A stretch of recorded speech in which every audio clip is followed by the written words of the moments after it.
I'm Karen Sutherland from Edible Eden Design, and today we're going to learn how to grow your own tomato seedlings using the humble foam fruit box.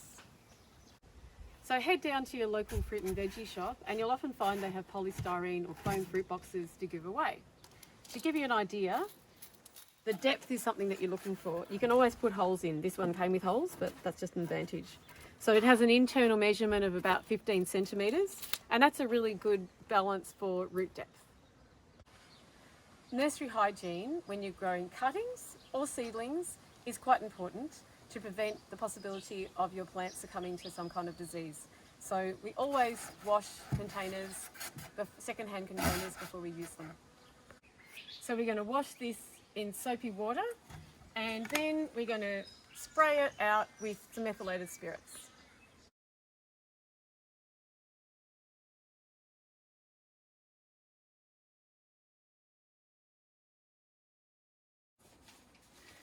So because we've got quite good drainage holes in the bottom, which is what we want, we do need to put something in to stop some of the potting mix falling through. So you can either use a piece of old shade cloth, which you would wash first, or we simply put some newspaper and try to find some with the least amount of coloured print on it. We layer this up just to form an intermediate, just a short-term situation until the potting mix stabilises. We try to avoid colours because they're not so good toxicity wise, but this is still a reasonable option. So let's talk about the growing media.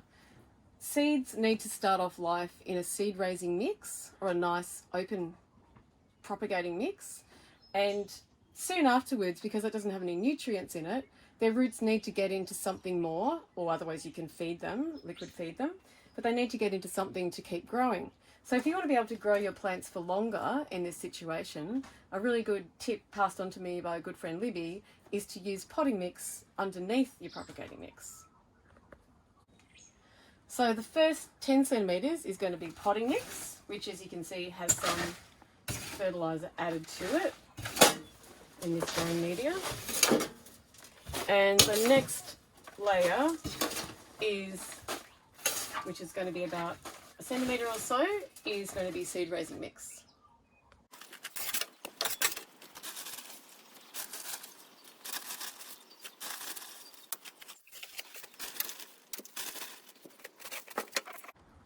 So over the top of our potting mix, we now put seed raising mix.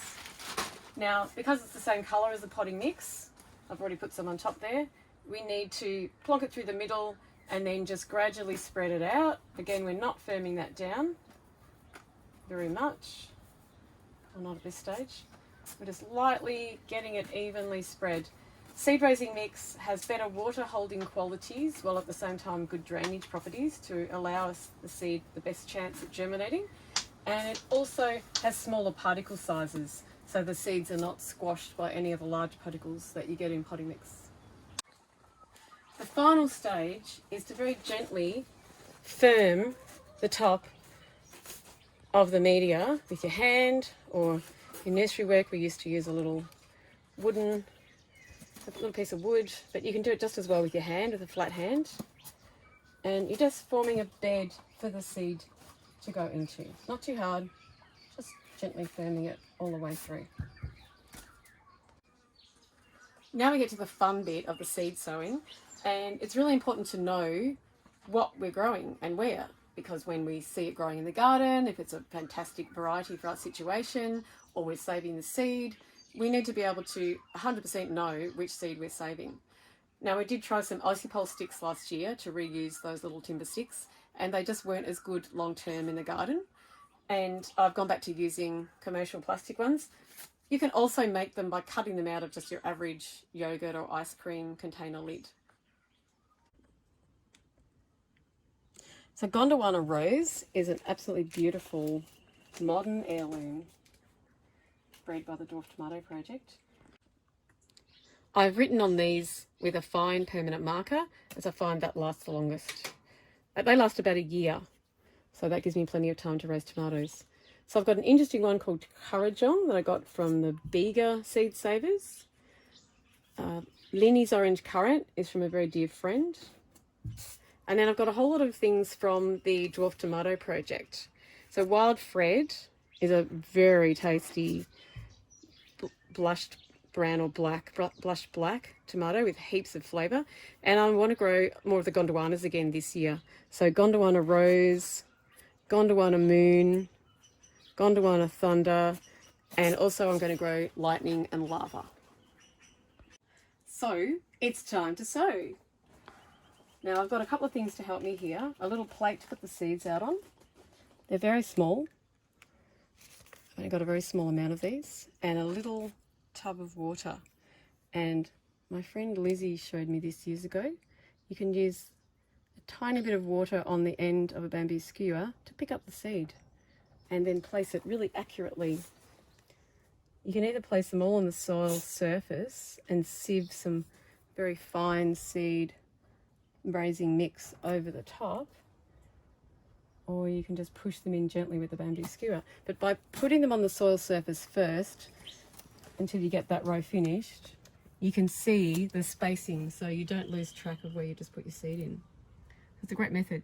The other thing about this is you're not trickling a whole lot of seed in and having to thin them out later, and that's the whole point of having the potting mix underneath, is that this is a situation where you don't have to prick out your seedlings. You don't have to have a second stage. You sow them, you grow them on until they're ready to be planted out.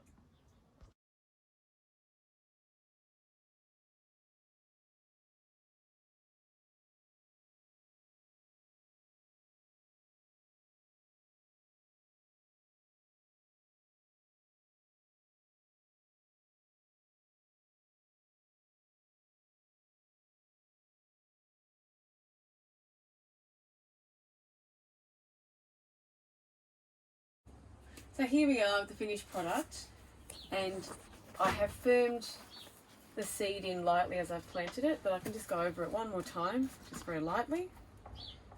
Make sure it's pushed in with good contact with the surface of the potting mix. And then with a nice light hose nozzle, I water just very quickly, just a nice fine spray. And these will germinate in about a week or so, and probably in about a month or 4 to 6 weeks they can stay in here because I've spaced them quite widely, and I'll be able to plant them out into the garden.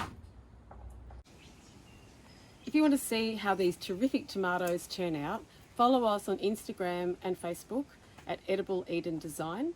And if you're looking for really detailed information on growing heirloom tomatoes in Australia organically, then check out my website with the same name for my co-written book, Tomato No Sow Grow Feast. And remember, the world needs you to grow your own food.